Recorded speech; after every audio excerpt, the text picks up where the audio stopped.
अभी हाल ही में United Nations की जनरल असेंबली में कुछ ऐसे प्रस्ताव रखे गए जिन प्रस्तावों के संबंध में भारत को लगता है कि भाई ये जो प्रस्ताव हैं ये कुछ धर्मों को प्राथमिकता देते हैं जबकि कुछ धर्मों के खिलाफ हैं।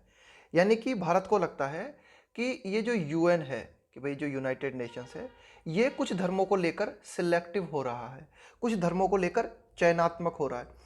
तो भाई भारत का कहना है कि सभी धर्मों को समान महत्व दिया जाना चाहिए। इसी के संबंध में इस एडिटोरियल में हम डिटेल में चर्चा करेंगे। कल्चर एंड पीस, कि भाई संस्कृति और शांति। इंडियाज स्टैंड अगेंस्ट, स्टैंड का मतलब है पक्ष लेना, किसी की साइड में होना। तो भारत जो है, भारत ने पक्ष लिया है। क्या पक्ष लिया है भारत ने? कि भारत जो है खिलाफ है। किस चीज के खिलाफ है? यूएन्स सिलेक्टिविटी ऑन रिलीजन्स। यूएन्स सिलेक्टिविटी, कि भाई जो यूनाइटेड नेशंस है उसने जो सिलेक्टिविटी अपनाई है कि कुछ धर्मों को प्रमुखता दी है। अगर धर्मों के मामले में बात करें तो यूएन ने कुछ धर्मों को प्रमुखता दी है, इस बात के भारत खिलाफ है। तो भारत ये जो खिलाफ है, भारत को इस बात की ताकत कहाँ से मिलती है? गेन का मतलब होता है प्राप्त करना, गेन्स फोर्स। भारत अगर खिलाफ हुआ है तो भारत को ताकत कहाँ से मिली? भारत ने ताकत पाई फ्रॉम इट्स सेक्युलरिज्म, है ना, धर्म निरपेक्षवाद। कि भाई भारत में धर्म निरपेक्षतावाद है, यानी कि भारत में सभी धर्मों को हम समान मानते हैं। तो ये जो सेक्युलरिज्म का सिद्धांत है भारत के संविधान में, इस सिद्धांत से भारत को ताकत मिलती है कि भारत यूएन की जो सिलेक्टिविटी है रिलीजन्स को लेके, उसके भारत खिलाफ है। आगे देखते हैं। In a strong statement at the UN General Assembly discussing resolutions of the UN Alliance of Civilizations on the culture of peace. In a strong statement, कि भाई एक बहुत ही मजबूत स्टेटमेंट देते हुए, कहाँ पर? कहाँ पर? The UN general assembly discussing resolution, कि भाई यूएन की जनरल असेंबली जहाँ पर की डिस्कशन चल रहा था, किस बात को लेकर? प्रस्तावों को लेकर, रेजोल्यूशंस को लेकर ऑफ द यूएन। अलायंस का मतलब होता है गठबंधन, है ना। यूएन अलायंस ऑफ सिविलाइजेशन, इसको हम बोलते हैं यूएनएओसी। कि भाई ये जो हमारा यूएन जनरल असेंबली है, इसी में यूएनएओसी है, यानी कि एक गठबंधन बना हुआ है जो कि विभिन्न सिविलाइजेशंस को लेकर है। तो इसमें कुछ प्रस्ताव पारित किए जा रहे थे। तो उसी दौरान कल्चर ऑफ पीस पे बात चल रही थी, है ना, कि कल्चर ऑफ पीस, कि भाई शांति को लेकर हमारे क्या कल्चर होना चाहिए, है ना, हमारी क्या संस्कृति होनी चाहिए, इस बात पे डिस्कशन चल रहा था। तो इसी डिस्कशन के दौरान भारत ने अपने स्टेटमेंट को बहुत ही मजबूती के साथ रखा, एक दमदार स्टेटमेंट भारत ने दिया। इंडिया क्रिटिसाइज यानी आलोचना करना। तो भारत ने आलोचना की द वर्ल्ड बॉडी का मतलब है एक वैश्विक इकाई, है ना। यहाँ पे वर्ल्ड बॉडी कहा गया है, ये जो हमारी यूएन जनरल असेंबली है या फिर यूएनएओसी है ना, कि भाई यूएन जनरल असेंबली, इसको हम वर्ल्ड बॉडी कहा गया for what it called selectivity in seeking. तो भारत ने आलोचना की, क्या कहते हुए? भारत ने कहा कि भाई ये जो कुछ अभी चल रहा है, ये जो रेजोल्यूशंस पारित किए जा रहे हैं, ये क्या है? भारत ने क्या कहा इनके बारे में? व्हाट इट कॉल्ड, भारत ने इसके बारे में क्या कहा? Selectivity in seeking to protect Abrahamic religion. कि भाई भारत ने कहा कि ये जो यूएन है, ये यूएन की जनरल असेंबली है, ये सिलेक्टिव अप्रोच अपना रही है, सिलेक्टिविटी इन सीकिंग। सीक का मतलब होता है चाहना, और प्रोटेक्ट का मतलब बचाव करना किसी चीज का। अब्राहमिक रिलीजन, कि भाई अब्राहम से संबंधित जो रिलीजन है, कि भाई अब्राहम से संबंधित जो रिलीजन है, जैसे कि इस्लाम है, क्रिश्चियनिटी है, जुदाइस्म है, तो ये जो रिलीजन्स हैं, इन रिलीजन्स को प्रोटेक्शन देने की कोशिश कर रही है यूएन जनरल असेंबली या फिर यूएनएओसी, है ना। यहाँ पर इन धर्मों को प्राथमिकता दी जा रही है ओवर अदर्स, अन्य धर्मों के बजाय। तो भारत ने इस बात का कड़ा विरोध जताया है। भाई भारत का कहना है कि सभी धर्मों को समान महत्व दिया जाना चाहिए, तभी जो है पीस स्थापित हो सकता है। ऐसा नहीं कि आप कुछ धर्मों को लेकर एक पर्टिकुलर रुख अपनाओ। The Indian delegate pointed out, कि भाई जो भारतीय, द इंडियन डेलीगेट, इसका मतलब है कि भाई जो भारतीय, डेलीगेट मतलब होता है प्रतिनिधि। तो आप कह सकते हो कि जो भारत का प्रतिनिधि मंडल है या जो भारत का रिप्रेजेंटेटिव है, पॉइंटेड आउट, तो भारत के प्रतिनिधि ने इस बात को पॉइंट आउट मतलब ध्यान दिलाना, संकेत करना, है ना। तो इस बात की ओर ध्यान दिलाया, इस बात की ओर इशारा किया that previous resolutions of the UNAOC, previous resolutions, of the UNAOC, कि भाई भारतीय प्रतिनिधि का कहना था कि पूर्व में यूएनएओसी के द्वारा जो प्रस्ताव पारित किए गए थे ना, the previous resolution, dating back, कि भाई आप पीछे चले जाओ, है ना, डेटिंग बैक का मतलब आप पीछे चले जाओ, मतलब 2006 के टाइम की बात है जब यूएनएओसी ने कुछ प्रस्ताव पारित किए थे, तो उन प्रस्तावों में हैड रिपीटेडली डिक्राई, देखो डिक्राई का मतलब होता है निंदा करना, आलोचना करना। तो यूएनएओसी ने 2006 के दौरान जो प्रस्ताव पारित किए थे, उन प्रस्तावों में यूएनएओसी ने बार बार निंदा की थी। किस चीज की? The hatred against those religions, the hatred का मतलब है नफरत, अगेंस्ट दोज रिलीजन्स। आगे देखते हैं हम कि भाई the hatred against those religion, hatred का मतलब हो गया एक तरीके से किसी के प्रति नफरत की भावना होना, यानी कि ये जो धर्म है इनके प्रति जो नफरत की भावना है, इसकी निंदा की गई थी बार बार यूएनएओसी के द्वारा। कि इस्लामोफोबिया, इस्लामोफोबिया यानी इस्लाम से डर, ये जो फोबिया शब्द है ना, इसका मतलब होता है डर। इस्लामोफोबिया यानी इस्लाम से डर। क्रिश्चियनोफोबिया यानी ये जो क्रिश्चियनोफोबिया मतलब ये जो आप कह सकते हो कि ये जो क्रिश्चियनिटी है इससे भय होना, ईसाई धर्म जो है उससे भय होना।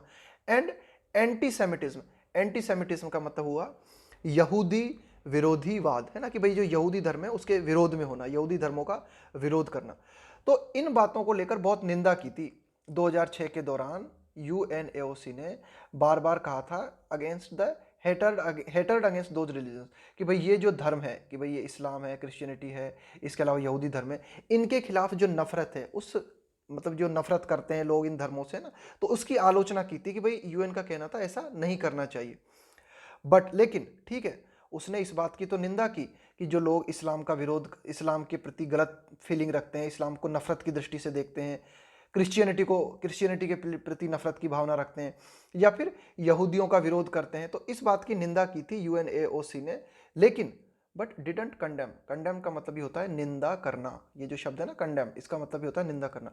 But didn't condemn attacks on other religious groups, लेकिन यूएनएओसी ने अन्य धार्मिक समूह पर जो हमले किए गए उन हमलों की आलोचना नहीं की, है ना, उन हमलों की निंदा नहीं की। But didn't condemn attacks on other religious groups including Hindus, Sikhs and Buddhist. अब देखो एडिटोरियल का क्या कहना है कि भाई जैसे हिंदू धर्म है, सिख धर्म है या बुद्धिस्ट धर्म है, इन धर्मों के ऊपर जो अत्याचार हुए, इन धर्मों के खिलाफ जो विरोध किया गया, उनकी निंदा यूएनएओसी के द्वारा नहीं की गई। जबकि इस्लाम, क्रिश्चियनिटी और ये जो आप यहूदी धर्म है, इनके खिलाफ अगर कुछ हुआ, इनके खिलाफ अगर कुछ नफरत की बातें हुई, तो उसका यूएनएओसी ने विरोध किया।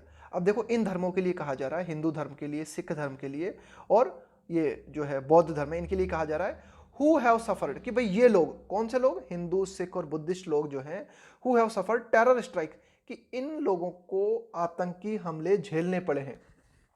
हु हैव सफर्ड मतलब इन्होंने झेला है क्या, आतंकी हमले, टेरर स्ट्राइक, स्ट्राइक यानी हमले।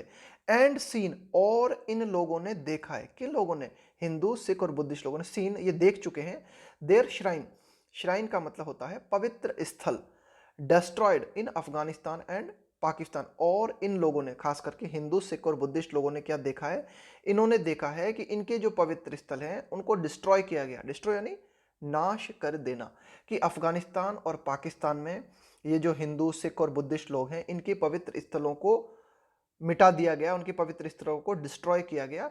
तो इनके पक्ष में भी तो यूएनएओसी को कुछ कहना था, लेकिन यूएनएओसी ने इनके बारे में कुछ नहीं कहा, हिंदू, सिख और बुद्धिस्ट लोगों के बारे में। आगे देखते हैं। इन पर्टिकुलर, खास करके अगर हम बात करें, है ना, in particular India said, Bharat ने कहा, the UNGA statement, United Nations General Assembly statement welcomed the Kartarpur gurdwara corridor agreement. देखो भारत ने यह कहा कि यूएनजीए का स्टेटमेंट इस बात का स्वागत करता है, किस बात का, कि भाई जो भारत और पाकिस्तान के बीच में करतारपुर गुरुद्वारा, कॉरिडोर का मतलब होता है मार्ग, गलियारा, कि भारत और पाकिस्तान के बीच में, भारत और पाकिस्तान के बीच में ये जो करतारपुर गुरुद्वारा को जोड़ने वाला गलियारा निर्मित किया जा रहा है ना, ये जो एग्रीमेंट भारत और पाकिस्तान के बीच में हुआ है कि भाई करतारपुर गुरुद्वारा कॉरिडोर बनाया जाएगा, तो ये जो एक तरीके से एग्रीमेंट हुआ है, इस एग्रीमेंट का स्वागत किया किसने, यूएनजीए ने, है ना, ठीक है। बिटवीन इंडिया एंड पाकिस्तान की, भाई ठीक है भारत और पाकिस्तान के बीच में करतारपुर गुरुद्वारा कॉरिडोर एग्रीमेंट जो है उसका स्वागत किया किसने, यूएनजीए ने, बट फेल्ड टू नोट, लेकिन इस बात को नोट नहीं किया यूएनजीए ने ना, इस बात को अपनी जानकारी में नहीं लिया, इस बात के लिए कुछ नहीं कहा यूएनजीए ने, that Pakistan government has taken over, take over का मतलब होता है अपने कंट्रोल में ले लेना, लेकिन एक बात जो ध्यान रखने वाली है वो ये कि पाकिस्तान की सरकार ने अपने नियंत्रण में ले लिया है किस चीज को, the management of the Sikh shrine, Sikh shrine का मतलब मैंने आपको बताया तीर्थ स्थान या फिर पवित्र स्थल, लेकिन यूएनजीए ने इस बात की ओर कोई ध्यान नहीं दिया कि ये जो सिखों का पवित्र स्थल है ना, कि जिसके लिए करतारपुर गुरुद्वारा कॉरिडोर बनाया गया है, तो इस सिख पवित्र स्थल का जो मैनेजमेंट है, जो प्रबंधन है, उस प्रबंधन को पाकिस्तान ने अपने नियंत्रण में ले लिया है, विच इट कॉल्ड, भारत का इस संबंध में कहना है, किस संबंध में, कि पाकिस्तान सरकार के द्वारा ये जो करतारपुर गुरुद्वारा कॉरिडोर है, यानी कि ये जो सिखों का पवित्र स्थल है, इसका नियंत्रण पाकिस्तान सरकार ने अपने हाथ में ले लिया है, इसके बारे में भारत का कहना है, which it called a contravention, contravention का मतलब होता है उल्लंघन of the agreement and a violation of Sikh belief, भाई भारत का कहना है कि ये जो पाकिस्तान सरकार ने किया है ना, कि ये जो सिख पवित्र स्थल है इसका नियंत्रण पाकिस्तान सरकार ने अपने हाथ में ले लिया है, तो यह एक उल्लंघन है किस चीज का, कि यह जो एग्रीमेंट भारत और पाकिस्तान के बीच में हुआ है करतारपुर गुरुद्वारा कॉरिडोर एग्रीमेंट, इसका उल्लंघन है पाकिस्तान, इसका उल्लंघन पाकिस्तान ने किया है इस पवित्र स्थल को अपने नियंत्रण में लेके, and a violation of Sikh belief, और जो सिख धर्म से जुड़े हुए लोग हैं उनके जो विश्वास हैं उनका भी यह एक उल्लंघन है। इस संबंध में यूएनजीए ने कुछ नहीं कहा। देखो एडिटोरियल का कहना है, भाई भारत का ऐसा मानना है कि यूएनजीए ने करतारपुर गुरुद्वारा कॉरिडोर एग्रीमेंट का स्वागत किया, लेकिन जब आगे बात बढ़ी और पाकिस्तान ने ये जो सिखों का पवित्र स्थल है इसका कंट्रोल अपने हाथ में ले लिया, तो इस बारे में भी तो यूएनजीए को कुछ कहना था। क्यों? क्योंकि पाकिस्तान के द्वारा यह जो सिख श्राइन है इसको अपने नियंत्रण में ले लेना उल्लंघन है किस चीज का, करतारपुर गुरुद्वारा कॉरिडोर एग्रीमेंट का उल्लंघन है, और साथ ही साथ सिखों के जो विश्वास हैं, सिख धर्म के लोग जो हैं उनका जो विश्वास है उसका भी ये उल्लंघन है। आगे देखते हैं। इंडियाज डेलीगेट ऑल्सो अक्यूज्ड, कि भाई जो भारत के प्रतिनिधि थे ये जो यूएनजीए में, ऑल्सो अक्यूज्ड पाकिस्तान ऑफ, ध्यान रखना अक्यूज्ड के साथ में ऑफ प्रीपोजिशन का प्रयोग करते हैं हम, अक्यूज्ड ऑफ मतलब किसी पे किसी बात का आरोप लगाना, तो भारत के प्रतिनिधि ने पाकिस्तान पर इस बात का भी आरोप लगाया of a culture of hatred, कि भाई पाकिस्तान जो है क्या करता है, एक ऐसा कल्चर विकसित कर रहा है पाकिस्तान जो कि नफरत से भरा हुआ है। कल्चर ऑफ हेटर्ड का मतलब है कि भाई दूसरी जाति या दूसरे धर्म के प्रति नफरत की फीलिंग रखना ना, नफरत का भाव रखना। तो भारत ने के प्रतिनिधि ने यूएनजीए में पाकिस्तान पे भाई नफरत फैलाने के कल्चर का आरोप लगाया against religions in India, Pakistan of a culture of hatred against religions in India, कि भाई भारत में जो धर्म है उन धर्मों में आपस में नफरत फैले, ऐसा कल्चर विकसित करने की कोशिश कर रहा है पाकिस्तान, ये आरोप पाकिस्तान पे भारत के प्रतिनिधि ने लगाया। एंड फोस्टरिंग, फोस्टर का मतलब है बढ़ावा देना है ना, किसी चीज को क्या करते हैं, एनकरेज करना, और भारत के प्रतिनिधि ने पाकिस्तान पे आरोप लगाया कि भाई पाकिस्तान जो है वह बढ़ावा दे रहा है किस चीज को, क्रॉस बॉर्डर टेररिज्म, सीमा पार आतंकवाद को पाकिस्तान बढ़ावा दे रहा है, ऐसा आरोप भारत ने पाकिस्तान पे लगाया। एंड सेड, और साथ ही साथ भारत के प्रतिनिधि ने कहा, and said a culture of peace can not exist, Bharat के प्रतिनिधि ने कहा कि भाई शांति की जो संस्कृति है वह बनी नहीं रह सकती, एग्जिस्ट मतलब मौजूद रहना, बने रहना, कि भाई हम चाहते हैं एक शांति का कल्चर विकसित हो, शांति की संस्कृति विकसित हो, तो वह विकसित नहीं हो सकती कब तक, अनटिल, कब तक, अनटिल दैट इज चेंज्ड, जब तक परिस्थिति चेंज नहीं हो जाती, जब तक कि ये जो पाकिस्तान का रवैया है, भाई भारत के प्रतिनिधि का ऐसा कहना था कि जब तक पाकिस्तान अपने रवैये को नहीं बदलता तब तक शांति स्थापित करना, कल्चर ऑफ पीस स्थापित करना संभव नहीं है।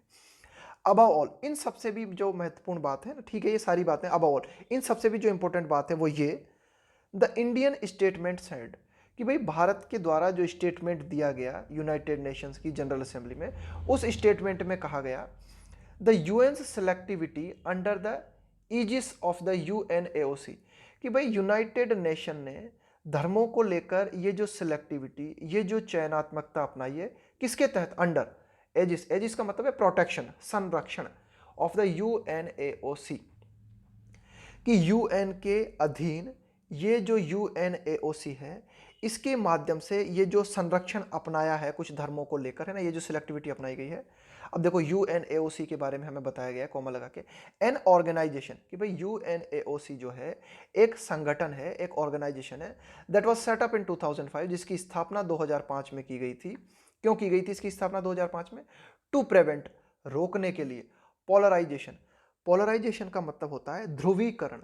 ध्रुवीकरण का मतलब होता है लोगों का किसी बात को लेकर दो भागों में बंट जाना। जैसे कुछ देश हैं वे अमेरिका के सपोर्ट में चले जाएं और कुछ देश हैं वे रूस के सपोर्ट में चले गए, तो क्या हुआ? इसका मतलब हो गया ध्रुवीकरण। कुछ लोग हैं जो कि हिंदू धर्म को लेकर एक अलग ही गुट बना लें, कुछ लोग हैं जो इस्लाम धर्म को लेकर एक अलग गुट बना लें, तो ये क्या हुआ? लोग पोलराइज हो गए, बट गए, ध्रुवीकरण हो जाना। तो 2005 में यूएनएओसी की स्थापना की गई थी ताकि ध्रुवीकरण को रोका जा सके between societies and cultures, and to bridge. Bridge का मतलब है पुल बनाना, ब्रिज का मतलब है जोड़ना, कि भाई इस यूएनएओसी की स्थापना की गई थी कि समाज में होने वाले ध्रुवीकरण को, कि भाई जो समाज बट जाता है ना कल्चर को लेकर, धर्म को लेकर, उस बटाव को रोका जा सके ना, उस पोलराइजेशन को रोका जा सके। और ब्रिज, ब्रिज का मतलब है एक तरीके से जोड़ना लोगों को, और जोड़ा जा सके। एंड ब्रिज डिफरेंस, डिफरेंस का मतलब है मतभेद होना बिटवीन देम, और विभिन्न सोसाइटीज या विभिन्न धर्मों के बीच में जो मतभेद हैं, उन मतभेदों को क्या किया जा सके, एक तरीके से उनको कनेक्ट किया जा सके, उन्हें जोड़ा जा सके, ब्रिज बनाया जा सके। ओनली सर्व्स, एडिटोरियल कहता है कि भाई ठीक है, यूएनएओसी की स्थापना इसलिए हुई थी कि ध्रुवीकरण को रोका जा सके। इसके अलावा विभिन्न धर्मों में, विभिन्न समाजों में जो मतभेद हैं, उन मतभेदों को क्या किया जा सके, मिटाया जा सके, है ना, उनको ब्रिज बनाया जा सके। ओनली सर्व्स टू फर्दर, लेकिन वर्तमान में ये जो यूएनएओसी ना, ये हमारे इस काम आ रहा है। सर्व का मतलब इस यूज में आना, टू फर्दर मतलब और ज्यादा बढ़ा देना। The theory of inevitable, inevitable का मतलब है जिससे बचा न जा सके, अपरिहार्य। Clash of civilisations, instead, instead का मतलब है के बजाय, क्लैश का मतलब है संघर्ष। लेकिन ये जो यूएनएओसी है, यह सभ्यताओं के संघर्ष के काम आ रहा है ना, कि भाई हमने यूएनएओसी को बनाया था ताकि धर्मों में जो टकराहट है, उस टकराहट से बचा जा सके, लोगों के बीच में शांति लाई जा सके, विभिन्न कल्चर को एक दूसरे से जोड़ा जा सके। लेकिन ये तो उल्टा काम कर रहा है यूएनएओसी, है ना, इसके बजाय इंस्टीड, कि भाई निश्चित रूप से यूएनएओसी अभी किस काम आ रहा है? सर्व, है ना, कि भाई क्या हो रहा है इसके माध्यम से? थ्योरी को, कौन सी थ्योरी? क्लैश ऑफ सिविलाइजेशन, कि विभिन्न जो सभ्यताएं हैं उनके बीच में जो संघर्ष है, उस संघर्ष को बढ़ावा मिल रहा है यूएनएओसी से। जबकि होना चाहिए था इसका उल्टा, होना चाहिए था कि यूएनएओसी के माध्यम से विभिन्न धर्मों के बीच में शांति स्थापित होती, लेकिन ऐसा हो नहीं रहा है। आगे देखते हैं। इंडियाज कंसर्न्स, कि भाई भारत की जो चिंताएं हैं ओवर किस बात को लेकर?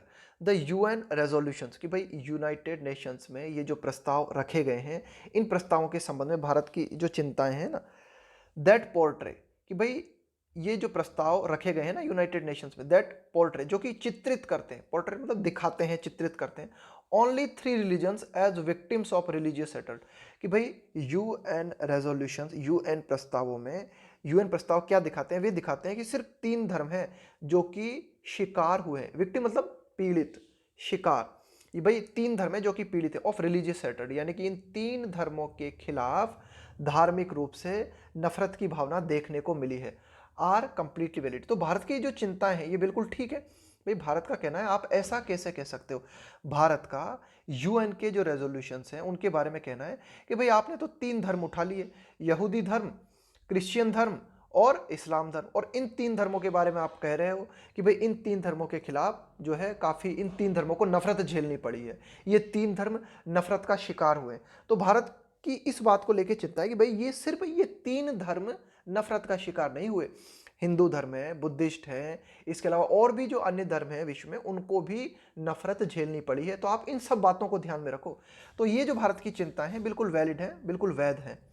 एंड इट इज इंपॉर्टेंट, और यह बात महत्वपूर्ण है, that they are broaden to include every community. भाई भारत का कहना है कि भाई ठीक है, आपका कहना है कि ये जो आपने 3 धर्मों को बताया कि इन धर्मों को नफरत झेलनी पड़ी है, लेकिन आप ऐसा करो, इन प्रस्तावों को और ज़्यादा विस्तारित करो। ब्रॉडन का मतलब है और ज़्यादा फैलाना। टू इंक्लूड एवरी कम्युनिटी, हर वो कम्युनिटी इंक्लूड की जानी चाहिए that faces religion based violence, कि हर वो समाज जिसे धर्म के आधार पे हिंसा का सामना करना पड़ा है, उस धर्म को भी हमें जो है प्रोटेक्ट करने की जरूरत है, उस धर्म को भी जो है शामिल किया जाना चाहिए यूएन के रेजोल्यूशंस में, है ना। ये भारत का कहना है। इट इज ऑल्सो इंपॉर्टेंट, साथ ही साथ यह बात भी महत्वपूर्ण है दैट द गवर्नमेंट थॉट, देखो थॉट का मतलब होता है नाकाम कर देना, विफल कर देना। It is also important that the government thoughts, कि भाई यह बात भी काफी इंपॉर्टेंट है कि भाई भारत सरकार जो है क्या करे, नाकाम करे। That the government thoughts Pakistan particularly Insidious, Insidious का मतलब होता है धोखाधड़ी पूर्ण, अटेम्प्ट का मतलब है आपका प्रयास, कि भाई जो पाकिस्तान खास करके पर्टिकुलरली यानी खास करके पाकिस्तान के खास करके धोखाधड़ी पूर्ण जो प्रयास किए जा रहे हैं ना, टू क्रिएट ए कंट्रोवर्सी। भाई पाकिस्तान क्या कर रहा है, पाकिस्तान यूएन में एक विवाद पैदा करने की कोशिश कर रहा है। टू क्रिएट मतलब पैदा करना, कि भाई पाकिस्तान यूएन में एक विवाद पैदा करने की कोशिश कर रहा है भारत के खिलाफ at this time, bye pushing these resolution. देखो पाकिस्तान क्या कर रहा है कि ये जो प्रस्ताव यूएन में अभी हाल ही में पारित किए गए हैं धर्मों से संबंधित, इन प्रस्तावों को क्या कर रहा है, पाकिस्तान सपोर्ट कर रहा है ना। बाय पुशिंग दीज, पुश का मतलब एक तरीके से सपोर्ट करना, these resolutions as India steps to take its 2 year seat. देखो एक बात ध्यान रखना, भारत को यूएन की जो सुरक्षा परिषद है, सिक्योरिटी काउंसिल है, भारत यूएन की सुरक्षा परिषद में 2 साल की सदस्यता ग्रहण करने जा रहा है। तो इस दौरान पाकिस्तान क्या कर रहा है, किसी भी तरह से कंट्रोवर्सी क्रिएट करने की कोशिश कर रहा है। तो इस समय पाकिस्तान क्या कर रहा है कि यूएन में ये जो रेजोल्यूशंस पारित किए गए हैं, पाकिस्तान इन रेजोल्यूशंस को जो है सपोर्ट कर रहा है। तो भारत को इससे भी संभलने की जरूरत है, ये डिटेल कहना चाह रहा है। देखते हैं कि भाई भारत सरकार को जरूरत है कि ये जो पाकिस्तान के प्रयास हैं उनको नाकाम करे। थॉट का मतलब है नाकाम करना। क्या है पाकिस्तान के प्रयास, कि भाई पाकिस्तान धोखाधड़ी पूर्ण तरीके से कोशिश कर रहा है एक विवाद पैदा करने की भारत के खिलाफ, है ना, बाय पुशिंग। और किस तरह से कर रहा है भारत, पाकिस्तान जो है पुश कर रहा है, सपोर्ट कर रहा है दीज रेजोल्यूशन, है ना, इन रेजोल्यूशन को सपोर्ट करके। और पाकिस्तान ऐसा क्यों करना चाह रहा है, क्यों, स्टेप का मतलब है आगे बढ़ना, कि भाई भारत आगे बढ़ने जा रहा है, भारत जो है एंटर करने जा रहा है, भारत लेने जा रहा है क्या, 2 साल की सदस्यता भारत यूएन सिक्योरिटी काउंसिल में लेने जा रहा है। तो इस दौरान पाकिस्तान जो है एक तरीके की कंट्रोवर्सी पैदा करना चाहता है भारत के खिलाफ। तो ये जो प्रयास है पाकिस्तान के, इन्हें भी नाकाम करने की जरूरत है। New Delhi has been concerned by an increase, concern मतलब चिंतित रहना, कि भाई भारत सरकार, न्यू दिल्ली से यहां पे मतलब भारत सरकार, has been concerned by an increase in intrusive language. देखो इस इंट्रूसिव लैंग्वेज का मतलब होता है ऐसी भाषा जो कि दखलंदाजी वाली हो, कि जैसे मैं आपके काम में कुछ दखलंदाजी करते हुए कुछ बात कहूं तो उसे क्या कहेंगे, इंट्रूसिव लैंग्वेज, है ना, कि दखलंदाजी करने वाली भाषा। तो New Delhi has been concern, कि भारत सरकार इस बात को लेकर भी चिंतित रही है। किस बात को लेकर चिंतित रही है, फ्रॉम द यूएन बॉडीज, कि भाई यूएन की जो विभिन्न इकाइयां हैं उनके द्वारा कई बार ऐसी भाषाओं का प्रयोग किया जाता है भारत को लेकर जो कि दखलंदाजी से भरी हुई होती है। UN bodies concern, UN bodies concern का मतलब हुआ संबंधित यूएन की इकाई, है ना। यूएन बॉडीज कंसर्न का मतलब हुआ कि यूएन की जो भी संबंधित इकाई होती है, यानी कि जैसे कि सुरक्षा परिषद हो गया है ना, विभिन्न इकाइयां हैं यूएन की। तो इन विभिन्न यूएन की जो इकाइयां हैं, इनके द्वारा जो दखलंदाजी भरी भाषा का प्रयोग किया जाता है भारत के खिलाफ, उससे भी भारत चिंतित रहा है एज वेल, है ना। साथ ही साथ गिवन, इस बात को ध्यान में रखते हुए दैट यूएनएओसी, अब ये यूएनएओसी क्या है, ये यूएन की एक बॉडी है, एक इकाई है। Given that UNAOC issued a statement of grave concern, इस बात को ध्यान में रखते हुए कि यूएनएओसी के द्वारा जारी किया गया एक स्टेटमेंट जारी किया गया ऑफ ग्रेव कंसर्न। ग्रेव का मतलब होता है बहुत ही गंभीर, ऑफ ग्रेव कंसर्न, कि भाई यूएनएओसी ने गंभीर चिंता जाहिर की। किस बात को लेकर, ग्रेव कंसर्न का मतलब है गंभीर चिंता जाहिर करना, कि भाई गंभीर चिंता जाहिर की किस बात को लेकर, ओवर मतलब किस बात को लेकर, द दिल्ली रॉयट्स, कि भाई दिल्ली में जो दंगे हुए फरवरी के दौरान, उन दंगों के संबंध में यूएनएओसी ने चिंता जाहिर करते हुए कुछ स्टेटमेंट दिए। तो भारत का कहना है कि भाई ये जो स्टेटमेंट है एक तरीके से ये भारत में दखलंदाजी करना है। दिस ईयर, इस साल जो दिल्ली में जो दंगे हुए फरवरी में, इस साल this year, that it said, उनके बारे में, that it said resulted in casualties, है ना, दैट इट सेट, यहां पे इट आया है यूएनएओसी के लिए कि भाई यूएनएओसी ने दिल्ली में ये जो दंगे हुए उन दंगों के बारे में यूएनएओसी ने कहा कि इन दंगों का परिणाम हुआ, रिजल्ट इन मतलब परिणाम हुआ, casualties of mostly Muslim, casualties मतलब मरने वाले लोग, ऑफ मोस्टली मुस्लिम। तो यूएनएओसी ने दिल्ली के फरवरी के दंगों के बारे में कहा कि भाई इन दंगों में, इन दंगों का परिणाम ये हुआ कि ज्यादातर मुस्लिम लोग इन दंगों में मारे गए। तो इस तरह के जो स्टेटमेंट हैं ये भारत को लगता है कि ये इंट्रूसिव लैंग्वेज है, कि भाई भारत की पॉलिसी में, भारत की नीतियों में दखलंदाजी करने वाली भाषा है। तो इस भाषा से भी भारत जो है बहुत ज्यादा चिंतित रहा है। इंडिया इज कीन, कीन का मतलब होता है बहुत ज्यादा उत्सुक होना। पुश बैक, पुश बैक का मतलब एक तरीके से विरोध करना, किसी बात के, किसी पॉलिसी के खिलाफ होना। इंडिया इज कीन, तो भारत इस बात को लेकर बहुत उत्सुक है ना, to push back on the UNAOC and other UN arms. Arms का मतलब है यहाँ पे इकाई, है ना, कि भाई यूएन, कि भाई यूनाइटेड नेशन से जुड़ी हुई जो विभिन्न इकाइयां हैं जैसे यूएनएओसी है, तो इनके भारत खिलाफ है, इनके भारत प्रतिकूल है।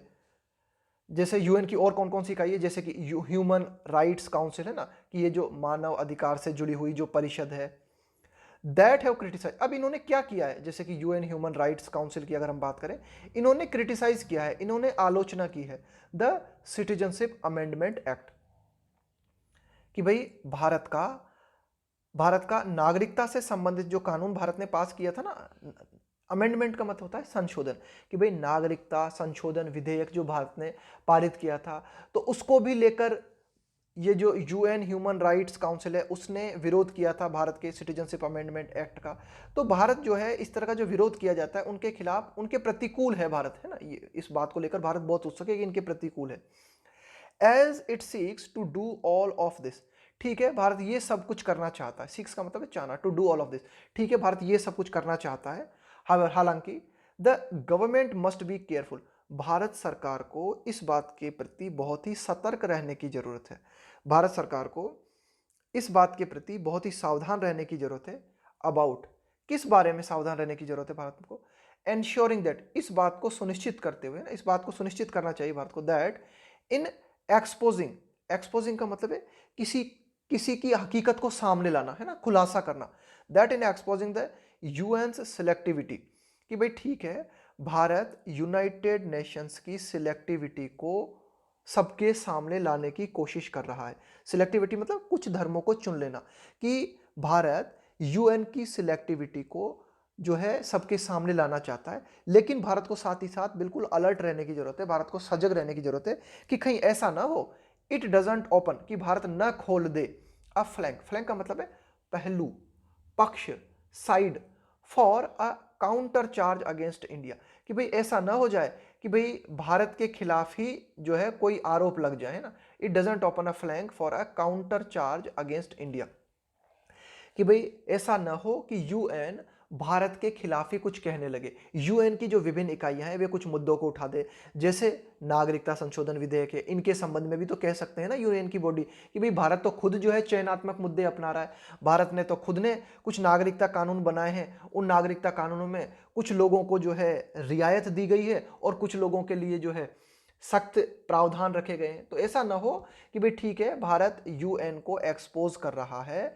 भारत यूएन को, जो यूएन की जो सिलेक्टिविटी है उसे अप्रोच कर रहा है, लेकिन इस दौरान ऐसा ना हो कि भारत पे उल्टे आरोप लग जाए कि भाई भारत भी तो सिलेक्टिविटी अपना रहा है। जैसे आगे देखते हैं,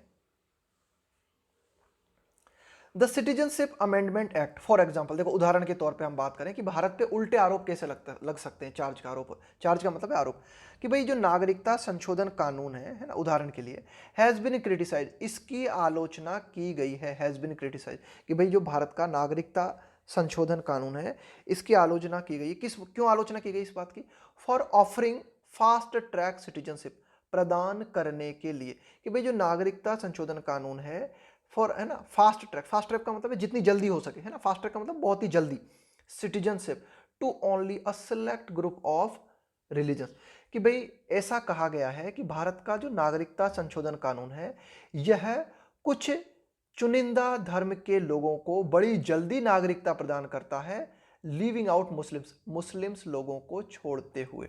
इस बात की आलोचना निरंतर की गई है, इस बात की आलोचना लगातार की गई है कि भाई जो भारत का नागरिकता कानून है, जो नया संशोधित नागरिकता कानून है, इस बात की आलोचना की गई है कि भारत का नागरिकता कानून जो है वो प्रदान करता है कुछ चुनिंदा लोगों को तो जल्द से जल्द नागरिकता देने का प्रावधान है इस कानून में, जबकि जैसे कि मुस्लिम लोग हैं इनको छोड़ते हुए इनको छोड़ दिया गया। तो इस बात को उठाया जा सकता है ना, यूएन में कहा जा सकता है कि भाई भारत तो खुद जो है सिलेक्टिव अप्रोच अपना रहा है। आगे देखते हैं, India can not call for a culture of peace. Bharat एक शांति के कल्चर की मांग नहीं कर सकता। कॉल फॉर मतलब डिमांड करना। दैट स्टिच का मतलब क्या होता है? सिलना। यहां पे सिलने का मतलब है जोड़ना। That stitch together N alliance of faith, कि भाई एन अलायंस, अलायंस का मतलब हो गया गठबंधन, फेथ का मतलब हो गया विश्वास, कि भारत एक ऐसे कल्चर की मांग नहीं कर सकता जो कि विभिन्न धर्मों के विश्वास को जोड़े, है ना, एक गठबंधन निर्मित करे कि भाई जो विभिन्न धर्मों के लोग हैं वे एक गठबंधन के रूप में निर्मित हो जाएं, एक शांति का कल्चर विकसित हो। इस बात की मांग भारत नहीं कर सकता। जबकि देखो, वाइल का हम प्रयोग करते हैं जब दो बातों को जोड़ना हो जो कि साथ साथ घटित हो रही हो। वाइल इंडियन स्टेट्स, कि भाई जो भारत मतलब इंडियन स्टेट्स कहा गया है यहाँ पे भारतीय राज्य के लिए। While Indian state bring laws that seek to make difficult interfaith marriage. भाई एक और तो भारत जो है ऐसे कानून लेके आता है जिसमें कि चाहा गया है, सीख मतलब चाहना, to make difficult interfaith marriage. Interfaith marriage का मतलब है कि विभिन्न धर्मों के विश्वास करने वाले जो लोग हैं उनमें वे अगर शादियां करते हैं तो उनके लिए आप एक तरफ तो कठोर कानून बनाते हो और दूसरी तरफ ये उम्मीद करते हो कि आप विभिन्न कल्चर के बीच में शांति स्थापित कर लो। तो ये बात जो है थोड़ा सा अपोजिट है दोनों बातें, कि एक तरफ तो आप चाहते हो कल्चर ऑफ पीस विकसित हो, दूसरी ओर अगर विभिन्न धर्मों के या विभिन्न विश्वास के मानने वाले लोग शादी करते हैं तो उन शादी को आप डिफिकल्ट बनाते हो। ये कैसे संभव है ना? तो एक ही साथ साथ आप दो अपोजिट काम नहीं कर सकते। इन द लार्जर एनालिसिस, अगर हम और ज़्यादा विश्लेषण करें ना, वृहद रूप से अगर हम विश्लेषण करें तो हम क्या कह सकते हैं? The force of India's argument, कि भाई भारत ने अभी हाल ही में यूएन ने ये जो सिलेक्टिव अप्रोच अपनाई है, यूएन ने ये जो प्रस्ताव लेके आया है यूएन, इनके खिलाफ भारत ने अगर विरोध जताया है तो उन विरोधों को बल कहां से प्राप्त होता है? The force of India's argument, कि भाई भारत ने जो विरोध जताया है यूएन के सिलेक्टिव प्रस्तावों के खिलाफ, तो भारत को बल कहां से प्राप्त होता है? And non inclusive language, and non inclusive का मतलब होता है समावेशी, जिसमें सभी लोगों को शामिल किया जाए। तो यूएन ने सिलेक्टिव प्रस्ताव पारित करते हुए जो गैर समावेशी भाषा का इस्तेमाल किया है, साथ ही साथ as well as the international efforts of adversaries, कि भाई जो अंतर्राष्ट्रीय स्तर पे प्रयास किए जा रहे हैं। एडवर्सरी का मतलब होता है एक तरीके से आपका विरोधी, है ना, आपका प्रतिद्वंदी, कि भाई जैसे भारत के जो विरोधी हैं, खास करके जैसे कि पाकिस्तान है, इसके द्वारा भारत के खिलाफ जो एफर्ट किए जा रहे हैं, यूएन के द्वारा जो नॉन इंक्लूसिव लैंग्वेज का इस्तेमाल किया जा रहा है, यूएन के द्वारा ये जो कुछ सिलेक्टिव रेजोल्यूशन पारित किए जा रहे हैं, तो उनके खिलाफ भारत ने जो तर्क रखे हैं, तो भारत को ताकत कहां से मिलती है उन सब चीजों के लिए ना? तो उन सब चीजों के लिए ताकत मिलती है रिमेंस का मतलब है बने रहना, it's on secular credentials, credential का मतलब है आपके दस्तावेज, कि भाई भारत के खुद के धर्मनिरपेक्षता से जुड़े हुए जो दस्तावेज हैं, जो कुछ बातें हैं, एनश्राइंड का मतलब है प्रतिष्ठापित इन द कॉन्स्टिट्यूशन, कि भाई ये भारत को बल प्राप्त होता है भारत के संविधान से। भारत के संविधान में कुछ ऐसी बातों को प्रतिष्ठापित किया गया है, भारत के संविधान में कुछ ऐसे दस्तावेज मौजूद हैं जो कि एक तरीके से सेक्युलरिज्म को बढ़ावा देते हैं, धर्मनिरपेक्षतावाद को बढ़ावा देते हैं। और किस बात को बढ़ावा देते हैं? And it's pluralistic Athos. Pluralistic का मतलब होता है एक तरीके से बहुलवादी, बहुलवादी मतलब सभी लोगों को साथ में लेना।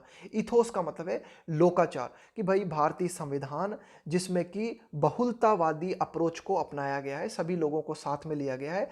तो भारत के संविधान से भारत को बल प्राप्त होता है कि भारत यूएन के सिलेक्टिव रेजोल्यूशंस का विरोध कर सके, यूएन की नॉन इंक्लूसिव लैंग्वेज का विरोध कर सके, और खास करके पाकिस्तान, जो कि एक तरीके से आप कह सकते हो, जो कि पाकिस्तान जैसे देश जो कि एक तरीके से भारत के विरोधी हैं, इनका भी भारत विरोध कर पा रहा है, तो वो भारत कर पा रहा है भारत के संविधान की बदौलत, जिसमें सेक्युलरिज्म को बढ़ावा दिया गया है।